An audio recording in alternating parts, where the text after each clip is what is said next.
274개의 다른 종류의 세포들로 우리 인체는 구성되어 있거든요. 그리고 그 세포 수는 30조 정도가 됩니다. 근데 그 모든 세포에는 세포 핵이 있고 그 핵 안에는 23개의 염색체가 들어 있습니다. 그 염색체는 염색사로 되어 있고 ATGC라고 하는 4개의 글자들로 이루어져 있고, 그래서 2003년에 전 세계는 이 게놈 프로젝트를 통해서 이 DNA 유전자를 다 읽었다라고 그렇게 전 세계에 일제히 그러한 신문의 헤드라인으로 나온 적도 있습니다. 그런데 여기 보니까 유전자가 있잖아요. 이게 계속해서 염색사로 이렇게 쭉 이중 나선형 구조로 이렇게 막 가거든요. 그렇게 가다가 이 휘스톤이라고 하는 단백질이 이렇게 쌓여 있습니다. 이렇게 쭉 가는 게 아니라 이렇게 둥글게 쌓여 있고 쌓여 있고 쌓여. 근데 이것이 지금 붙어 있죠, 그죠? 요거 붙어 있을 때는 DNA가 지금 활성화되지 않은 상태입니다. 이것이 이렇게 딱 떨어져 있으면 DNA가 활성화된 상태예요. 그런데 과학자들이 이걸 연구하면서 깜짝 놀란 거예요. 여기 보게 되면 메틸, 이 조그만한 노란색이 있죠. 이것을 메틸기라고 합니다. 그 다음에 큰 거 저거 있죠. 이것을 아세틸기라고 합니다. 이게 뭔가 하면 DNA 스위치를 켜고 끄는 스위치입니다. 스위치가 톡톡톡톡톡 이렇게 하니까 어떻게 해요? 예, DNA가 활성화가 쫙 돼요. 뭐 예를 들어 가지고 암세포가 생겼다. 하루에 3,000개에서 5,000개씩 암세포가 생기잖아요. 그러면 DNA가 활성화 딱 되면서 그 암세포를 어떻게 해요? 죽이고 그 다음에 회복시키는 그런 일들을 이렇게 하고, 또 그 다음에 그게 다 해결이 되면 또 탁 닫히고, 이런 일들이 계속해서 이루어진다고 하는 거죠. 근데 이 스위치가 이렇게 있다라고 하는 것을 발견했는데, 이 스위치가 알고 보니까 엽산입니다. 엽산. 이 엽산은 뭐로 이루어져 있습니까? 예, 아주 그냥 이 색깔 컬러푸드 있죠. 다양한 컬러푸드에 엽산이 충분히 들어가 있는 것입니다. 야, 그래서 사실은 여기 보게 되면 여기 암 발생을 이제 이렇게 시킬 수 있는 유전자와 그 다음에 암 억제를 시킬 수 있는 유전자가 이렇게 있는데요. 이런 것들이 우리가 정상 세포를 보게 되면 암 발생 유전자는 메틸화되어 있어요. 메틸화되어 있다는 얘기는 아까 그 엽산 덩어리인 스위치가 딱 붙어 있는 것입니다. 예, 그러니까 이것이 켜지면 안 되기 때문에 딱 붙어 있는 거예요. 반대로 암 억제 유전자는 탈메틸화되어 있습니다. 그러니까 암 억제를 시킬 수 있는 유전자는 메틸기가 붙어 있지 않고 어떻게 해요?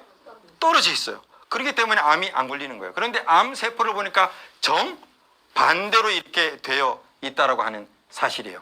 그래서 습관이 어떠냐에 따라 우리 이런 이 메틸기 엽산이 많이 만들어질 수 있고, 그런 것들을 통해서 결국에는 뭐예요? 우리의 DNA가 긍정적으로 활동을 해서 우리의 건강을 유지할 수 있다라고 하는 그러한 사실입니다. 흥미로운 실험이 여기가 하나가 있어요. 그게 어떤 건가 하면 두 그룹의 쥐로 나누었습니다. 자, 한 그룹의 쥐는 엽산을 많이 보충한 먹이를 먹였고요. 다른 쥐에게는 엽산을 보충하지 않고 결핍이 되어 있는 그러한 먹이를 이렇게 먹였습니다. 자, DNA가 100% 동일한 아이덴티컬, 일란성 쌍둥이, 임신한 어미쥐 두 그룹에게 해서 새끼에게 어떤 영향을 미치는지에 대한 그러한 흥미로운 실험이 되겠습니다. 자, 그런데 엽산이 충분하게 포함된 먹이를 먹은 어미는 갈색 털을 가진 몸집이 작은 새끼를 낳았습니다. 이게 뭔 말이에요? 엄마는 아까 전에 비만이었다 그랬죠. 엄마는 살이 쪄 있었어요. 그렇죠? 근데 엄마는 이 비만 유전자가 활성화된 상태인데 엽산이 충분히 많이 들어있는 음식을 먹고 새끼를 낳았더니 뭐예요? 날씬한, 저기 보세요. 아주 날씬한 갈색 털을 가진 몸집이 작은 새끼를 낳았다고 하는 사실입니다. 그런데 반대로 엽산이 결핍된 먹이를 먹인 그 어미쥐는 역시 이렇게 뚱뚱한, 야, 정말 여러분 얼마나 놀랍습니까? 그래서 우리의 먹는 음식이 뭘 바꿀 수 있다? 우리의 유전자를 바꿀 수 있다라고 하는 사실입니다. 그래서 이 비만에 관여하는 아구티 유전자, 이것에 영향을 끼쳐서 그런 놀라운 일들이 일어나게 된다라고 하는 사실입니다. 자, 그러면 또 채식이 어떻게 우리의 마이크로바이옴에 영향을 끼치는지 또 다른 관점에서 한번 보게 되면요. 이탈리아 이 피렌체 대학에서 하나의 흥미진진한 실험을 했습니다. 하나는 도시에 살고 있는 아이들, 또 하나는 시골에 살고 있는 아이들이 되겠습니다. 그래서 이 두 집단 아이들에게 이 변을 통해서 미생물 생태계를 이렇게 조사를 했고, 이 시골에 사는 아이들은 곡물, 콩, 채소 위주의 저지방식 식단을 먹였고요. 도시에 사는 사람들에게는 산업화된 도화지 사람들의 식단 어떤 게 있어요? 버거, 피자, 미트, 이런 종류의 어떤 식단을 그렇게 했습니다. 이렇게 해서 연구를 했더니, 조사 결과를 이렇게 한번 봅시다. 식이섬유 섭취량이 있습니다. 도시에서 채식을 한 사람들 훨씬 더 많이 먹었죠. 그 다음에 박테로이드 수가 어떻게 됐습니까? 증가했죠. 그 다음에 짧은 사슬 지방산이 어떻게 해요? 몇 배 더 많습니까? 도시에 사는 사람보다 3배가 더 많습니다. 그렇죠? 그 다음에 박테리아 구성도 훨씬 더 다양해졌다라고 하는 사실이 밝혀졌습니다. 정말 이것도 놀라운 결과가 아닐 수 없는데요.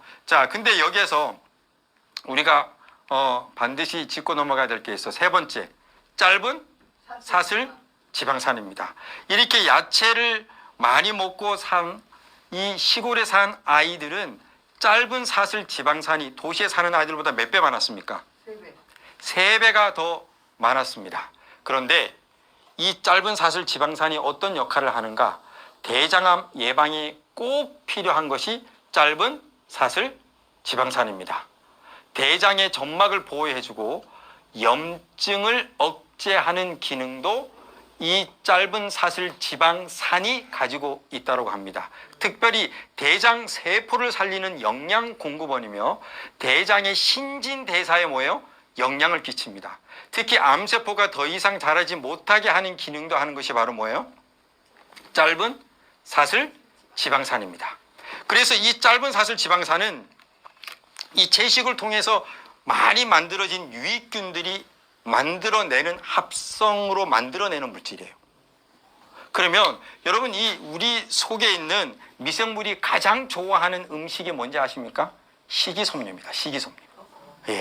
식이섬유가 많은 음식들은 우리가 이렇게 소장을 통해서 영양소가 다 흡수가 안 되잖아요. 그렇죠?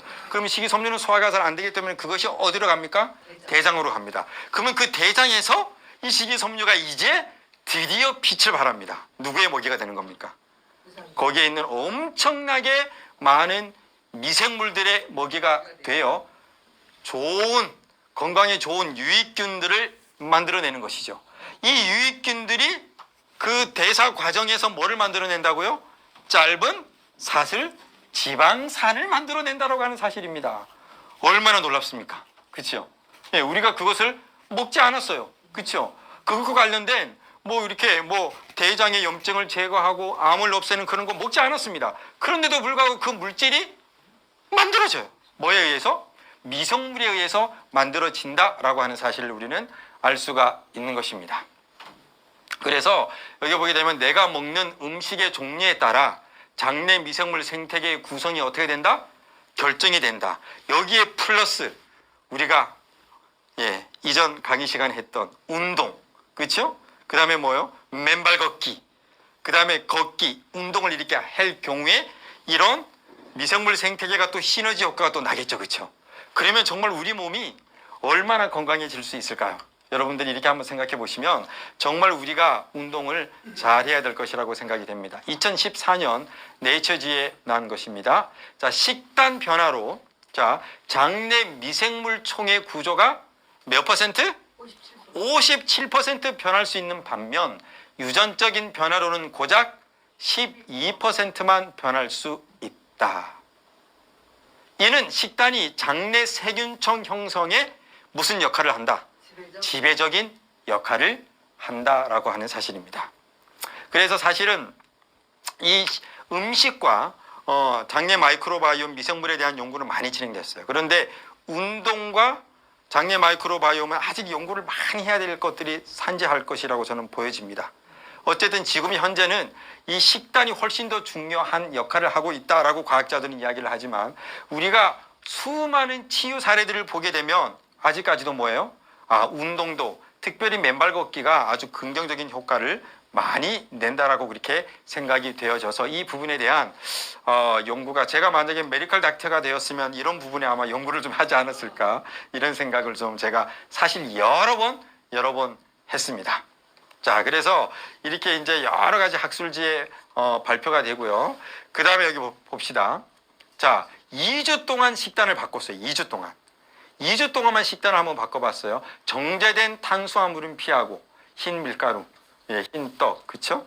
흰 쌀, 이런 거는 피하고, 시금치, 상추, 케일 등의 잎채소와 아마식 가루 같은 곡류를 2주 동안 먹었더니 짧은 사슬 지방산을 만드는 핵심 미생물이 저기 빨간색입니다. 프레보텔라. 자, 저 프로보텔라가 뭘 만든다고요? 짧은 사슬 지방산. 자, 그런데 2주 동안 실험했는데 지금 몇 배가 더 많아졌습니까? 22배. 몇 배가 더 많아졌어요? 어마어마하죠. 22배가 더 많아졌다라고 하는 사실입니다. 어마어마해요. 예, 그래서 우리가 이제, 저는 이제 설사를 하거나 가끔 이렇게 뭐 여행 갔다가 좀 안 좋을 경우에 항상 프로바이오틱스를 먹습니다. 왜냐하면 그거를 먹게 되면 상당히 금방 이 장내 균형이 각 사람마다 어느 정도의 지금 현재 건강 상태를 유지하는 이 유익균과 유해균, 중간균의 그 퍼센테이지가 있거든요. 이 균형이 깨지게 되면 변비가 나오거나 설사가 나오거나 배가 아프거나 이런 일들이 사실 생기게 돼요. 그러면 그것을 단기간에 효과를 보게 하는 것이 바로 유산균을 먹는 것입니다. 프로바이오틱스가 유산균입니다. 유익균 중에 하나입니다. 이것을 먹게 되면 효과가 있어요. 그리고 이 프리바이오틱스라고 하는 게 또 시중에 팔고 있는데, 그것은 이 미생물의 먹이만 따로 올리고당으로 이렇게 한 겁니다. 그래서 프리바이오틱스를 먹고도 효과 본 사람이 상당히 많이 있다라고 하는 것을 제가 들었고요. 그래서 요것과 요것을 두 개 같이 섞어서 파는 것도 있습니다. 그것을 메가바이오틱스라고 합니다. 프로바이오틱스, 유산균과 유산균의 먹이를 같이 해가지고 하나에 이렇게 한 포를 해서 이렇게 먹는 게 있는데, 그런 것들을 요즘에 아주 그냥 사람들이 너무 많이 먹습니다. 근데 저도 한번 먹어보니까 효과가 너무 좋아요.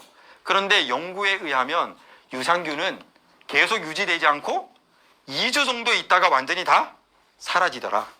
그런데 이 장내 미생물 생태계 불균형이 왔을 때 2주 정도는 충분히 다시 회복시키는 데 도움이 되기 때문에 여러분들이 이제 이런 것들을 적절히 드셔주시면 아주 좋습니다. 그런데 이 식생활을 통해서, 채식을 통해서 만들어진 그러한 미생물들은 지속 효과가 어떻게 될까요? 예, 어쩌면 그것이 제가 아까 얘기했죠. 어렸을 때 제가 막 흙속에서 뛰어놀고 장난치고, 그것이 어쩌면 어떤 균들은 평생을 갈 수도 있을 것이라고 생각이 됩니다. 그래서 여러분들이 장기적으로 계속해서 이런 식생활 개선과 운동, 이 두 개를 같이 이렇게 해줄 때 궁극적으로 종합적이고 전인적인 건강을 여러분들이 회복할 수 있을 것이라고 그렇게 생각이 됩니다. 이건 또 특별한 실험인데요. 건강한 인간의 분변에서 쥐에 이식을 시켰습니다. 건강한 인간의 분변을 쥐에 이식을 했는데요. 처음에 이식을 하니까 되게 좋았어요. 모두 쥐가 다 좋았습니다. 그런데 그중 60%가 식단을 바꾼 뒤에 감소했다라고 하는 그러한 연구가 되겠습니다. 예, 아까 요거는 제가 읽었던 부분이고요. 자, 그리고 또 이제 우리가 활성산소에 대해서 많이 아시잖아요. 지금 이제 그 접지 이론에 대해서 얼싱 효과에 대해서 이야기하시는 분들 중에 가장 많이 나오는 단어가 활성산소에 중합니다. 그렇죠? 자, 요 활성산소에 대해서 여러분들이 전반적인 것을 알고 계셔야 훨씬 더 이것이 여러분들에게 좀 도움이 될 것 같아서 잠깐 말씀을 드리면요. 활성산소는 하루에 무려 몇 개가 생깁니까? 100억 개가 생깁니다. 약 어마어마하게 생깁니다. 예, 우리 몸속에 뭐 옛날에는 이제 100조 개라고 다 했지만 현재는 지금 과학자들이 약 30조 개 정도로 이렇게 하고 있는데요. 그러한 세포를 공격하고 있는 주범이 바로 뭐다? 활성산소입니다. 자, 여기 지금 활성산소의 모습이 이렇게 생겼고요. 그래서 이 활성산소는 자연적인 원인에서 이렇게 생기고요. 환경적인 원인, 배기가스, 자외선, 중금속 뭐 이런 것들, 전자파 이런 것 때문에 활성산소가 생기기도 하고, 그 다음에 습관적인 원인, 바로 뭐죠? 흡연, 스트레스, 그렇죠? 그 다음에 과음, 과식, 과로, 과도한 운동 때도 활성산소가 생기는데, 근데 또 하나 중요한 것이 바로 뭔가 하면 음식물 대사 과정에서 어쩔 수 없이 생기는 것이 활성산소입니다. 여러분, 우리 세포에는 미토콘드리아라고 하는 것이 다 있습니다. 여러분 다 아시죠? 그렇죠? 예. 여기 세포에 보게 되면 저기에 미토콘드리아가 있습니다. 세포 핵이 있고 세포 이렇게 겉표면이 있고 그다음에 미토콘드리아가 있는데, 이 미토콘드리아는 어떤 역할을 하는가 하면 자동차의 엔진과 같습니다. 자, 자동차의 엔진이 연소하기 위해서는 뭐가 있어야 됩니까? 기름이 있어야 되고 산소가 있어야 되고 그 다음에 뭐요? 스파크가 있어야 됩니다. 그렇죠? 요 세 개가 있으면 어떻게 돼요? 이 자동차가 엔진을 켜고 앞으로 가죠. 그러면 우리의 먹는 음식 중에 포도당을 주 원료로 이 미토콘드리아는 뭐예요? 대사를 합니다. 힘을 내요. 예, 엔진을 작동시킵니다. 그러면 우리가 차를 운전하면 반드시 없을 수 없는 것이 뒤에 배기가스가 나오죠. 그렇죠?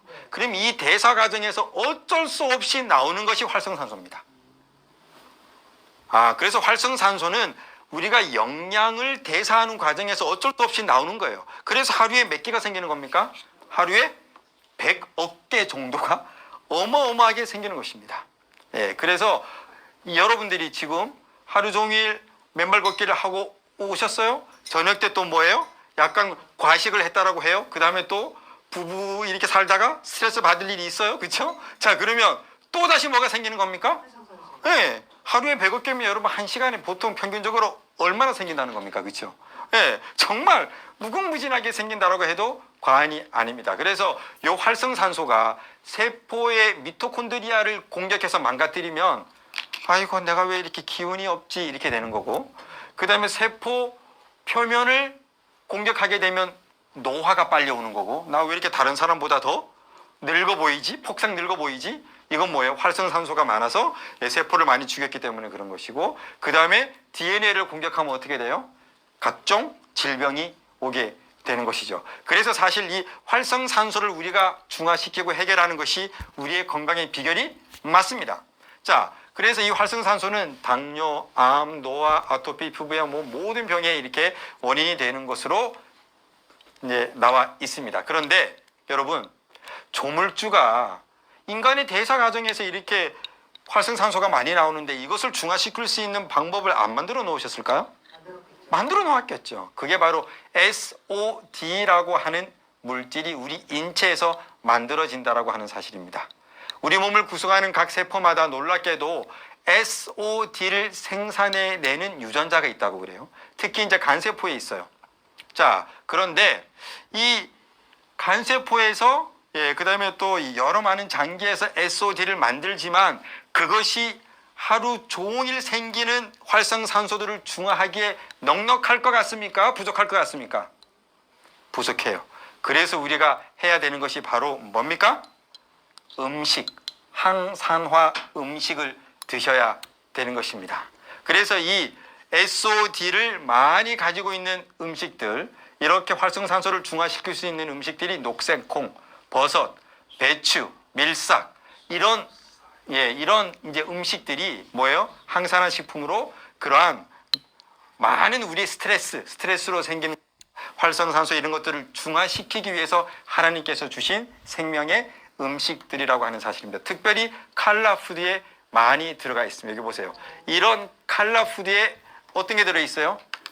우리 몸의 질병의 핵심 원인 중에 하나인 활성산소를 중화시킬 수 있는 SOD가 풍부하게 들어있는 음식들이 있다고 하는 사실이죠. 그렇기 때문에 여러분들이 이제 스트레스 받잖아요. 이렇게 힘들잖아요. 그러면 신선한 오이 깨끗하게 씻어서 꼴꼴 씹어 드셔보세요. 그거 하나만 먹어도 스트레스가 좀 진정이 되는 것을 느껴요. 왜 그렇습니까? 이 활성산소가 어떻게 되는 거예요? 이 컬러푸드를 통해서 신선한 야채를 통해서 활성산소가 뭐예요? 다시 산소와 또다시 뭐예요? 재생할 수 있는 그런 수소로 나누어지는 것입니다. 네, 그래서 아주 놀라운 일들이 일어나게 되는 것이죠. 그래서 우리가 음식을 먹을 때 특별히 과일이 되게 좋은데 어떻게 먹는 게 좋은지 아십니까? 통과일을 먹는 것이 좋습니다. 예, 이 통과일을 먹으면 혈중 인슐린 농도가 낮아지고 저항성이 낮아집니다. 자, 그래서 여기 보세요. 과일이 좋다라고 해서 나 과일 먹을래 했는데 어떻게 먹었어요? 예? 그것을 갈아서 먹으면 혈당 스파이크가 올 수도 있습니다. 예, 그리고 좋지 않습니다. 그래서 그러나 통째로 이렇게 사과 껍질째 이렇게 먹었을 때는 그런 것들이 훨씬 천천히 오고 좋다라고 하는 그러한 연구 논문이 되겠습니다. 자, 그래서 통과일, 자 보세요. 통사과는 저기 중간에 인슐린이 정상이 되죠, 그렇죠? 근데 사과 주스를 딱 먹었습니다. 근데 쫙 올라갔다가 뭐예요? 쫙 떨어지죠. 혈당 스파이크가 오는 것입니다. 그래서 그냥 째를 먹으라는 거예요? 예, 그렇죠. 껍질째 드시라는 겁니다. 껍질째. 그러니까 껍질에 거기 식이섬유들이 많이 들어가 있고 그것이 이제 혈당이 급격하게 오르는 것을 막아준다라고 하는 것은 이미 뭐 대부분의 의사들이 다 알고 있는 그러한 상식이 되겠습니다. 껍질째 가는 거는 어떤가요? 가는 건 나쁘다. 예, 그거 이제 우리가 씹는 과정이 또 되게 중요하거든요. 그래서 이렇게 씹고 할 때 여러 가지 다양한 어떤 그러한 이제 우리의 중화시킬 수 있는 항산화제도 나오고 그다음에 뮤신이라고 하는 어떤 위벽을 보호할 수 있는 것도 나오고 그다음에 소화를 도와주는 효소들도 많이 나오고 이제 그래서 그렇습니다. 그래서 될 수 있으면 이빨이 좀 이렇게 하면 여러분들이 그냥 그것을 있는 그대로 먹을 때 바로 뭐예요? 미생물의 그 소화 과정 이것이 빠진 상태에서 그냥 뭐예요? 예, 주스만 먹게 되면 훨씬 그런 것들이 덜 일어날 수 있다라고 하는 그러한 사실입니다. 자, 그래서 여기 보게 되면 예, 과일을 많이 먹을수록 예, 혈관의 노화를 또 막는다라는 연구 결과가 있는데 어떤 과일이에요? 통과일입니다. 그래서 여기 계신 여러분들은 될 수 있으면 뭐예요? 껍질을 여러분들이 같이 좀 드시면 좋겠습니다. 예, 그래서 껍질을 드실 수 있는 것들은 예, 드시고 혹시 뭐 이렇게 조금 먹기 불편한 것이라고 한다면 조금이라도 여러분들이 예, 과일을 한 60% 먹고 껍질을 조금 이제 이렇게 뭐 덜 먹더라도 그냥 껍질을 같이 먹으면 그것이 훨씬 장내 미생물의 먹이가 되고 당 대사에도 좋고 혈관도 훨씬 젊어지게 한다라고 하는 그러한 사실이 연구를 통해서 밝혀진 것입니다. 자, 제가 왜 우리가 건강 음식을 할 때 우리가 많은 사람들이 뭐를 하는가 하면 어떤 이렇게 정제된 건강기능식품을 의지하려고 하는 그런 경향들이 많이 있어요. 제가 흥미로운 것을 하나 좀 여러분들에게 말씀을 드리도록 하겠습니다. 가장 치명률이 높은 암 중에 하나가 폐암입니다, 여러분. 그렇죠? 예. 근데 이 폐암 환자들을 통해서 보니까 베타카로틴이라고 하는 영양소가 부족하다고 하는 사실을 연구를 통해서 깨닫게 되었습니다. 그런데 이 건강 기자들은 이것을 어떻게 해석했는가 하면 당근이나 시금치, 고구마, 살구에 들어있는 이 베타카로틴을 먹으면 폐암에 안 걸릴 수 있겠구나. 이렇게 해석을 한 겁니다. 여러분들도 그렇게 해석할 만하죠. 그렇죠? 그래가지고 자 이때 이제 한창 유행했던 것이 녹즙기입니다. 이 당근을 어떻게 해서 먹자 이제? 당근, 시금치 이런 것들을 갈아가지고 막 먹자라고 하는 것입니다. 그렇죠? 예. 자.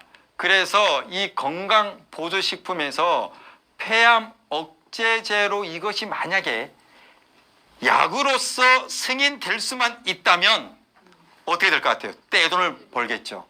그래서 이 건강 보조식품 회사에서 묘안을 짜냈습니다. 실험을 한 것입니다.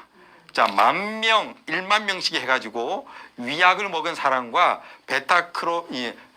베타카로틴이 들어있는 것을 먹은 두 그룹의 사람으로 나누었어요. 그래가지고 과연 이 폐암에 어느 정도 효과가 있는지를 연구를 하게 되었습니다.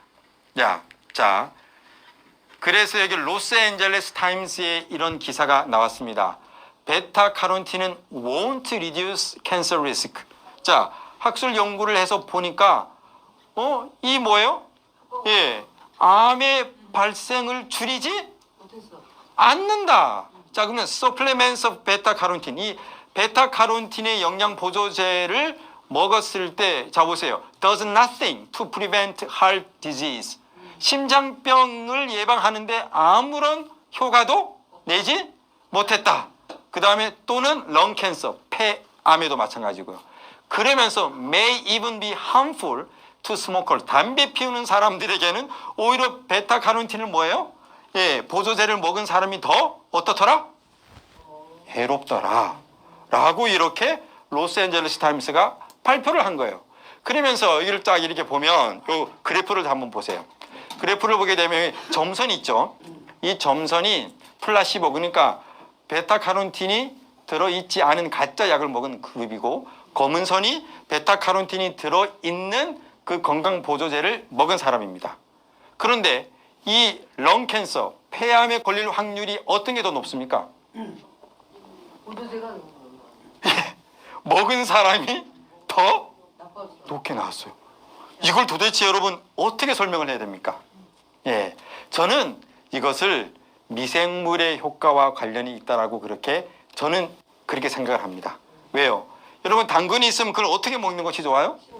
꼭꼭 씹어서 침과 함께, 그렇죠? 그 다음에 또 꼭꼭 씹어 먹는 그 과정에서 입안에 있는 미생물들이 아까 3만 요 정도 있죠? 어마어마하죠, 그렇죠? 예, 미생물들이 작용을 하겠죠? 그 다음에 이제 장으로 이렇게 들어와서 소장을 거쳐 대장으로 가면서 미생물들이 관여하면서 그 모든 영양분이 제대로 우리 인체에 흡수되고 또 필요한 모든 대사 과정을 만들어낸다라고 하는 사실이죠. 그래서 여러분 어떻게 하는 게 좋아요? 예, 있는 모습 그대로 과일이나 이런 것들을 먹고, 소화력이 안 좋은 사람은 약간 데쳐서 먹는 거 아주 괜찮죠. 그거는 뭐 많은 사람들이 권장하니까. 그렇게 하면서 여러분들이 있는 과일과 그런 채소류 그대로를 이렇게 먹고 꼭꼭 씹어 먹는 것이 결국에는 이것이 뭐와 연관이 있다? 장내 마이크로바이옴과 연결이 있다라고 하는 놀라운 사실입니다. 그래서 여러분들 정말 이 운동과 함께 반드시 해야 될 것이 바로 뭐예요? 예, 성경 창세기 1장 29절에 나와 있는 이 음식들, 예, 이 음식들은 결국에는 우리가 먹지만 결국 뭐의 먹이이기도 하다? 우리 장에 살고 있는 미생물의 먹이이기도 하다. 근데 그 미생물들의 상호작용에 의해서 면역력의 80%, 세로토닌 95%까지, 그렇죠? 그 다음에 모든 대부분의 질병들이 사실은 미생물들의 작용으로 말미암아서 이 면역세포들이 활성화되고 T세포가 죽어있던 잠자던 T세포가 활성화되면서 그런 치유 효과들이 일어난다라고 하는 사실이죠.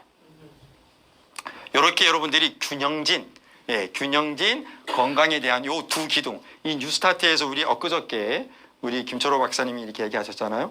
뉴스타트의 양대 두 기둥은 음식과 운동입니다. 예. 근데 이 음식과 운동을 철저하게 균형이 맞춰지지 않고 한쪽으로 기울게 되면 이 건물은 어떻게 될 수밖에 없을까요? 무너질 수밖에 없습니다. 그래서 요 두 개를 여러분들이 어떻게 해요? 적절히 균형을 잘 맞추면 좋겠습니다. 자, 그래서 우리는 어떠한 정제된 성분을 먹으면 좋다라는 생각을 이제는 뭐예요? 버려야 된다. 물론 이제 학자들이 얘기하는 것처럼 뭐 비타민 C나 이런 것들, 예, 이런 것들 그냥 잠깐 이렇게 복용하는 거 괜찮습니다. 그러나 궁극적으로는 이러한 음식과 운동을 통해서 여러 영양소들이 합성되도록 그렇게 하는 것이 좋겠다. 그래서 하나님께서 주신 통음식을 먹음으로써 어떻게 해요? 꼭꼭 씹어 먹고 건강한 마이크로바이옴 형성을 하는 것이 질병을 이기는 데 있어서 매우 중요한 생활 방식이 되겠습니다. 예, 그래서 여러분 정말 오늘 제가 이틀 동안 이렇게 여러분들에게 2시간에 걸쳐서 이렇게 강의를 해드렸는데 혹시 질문 있으십니까?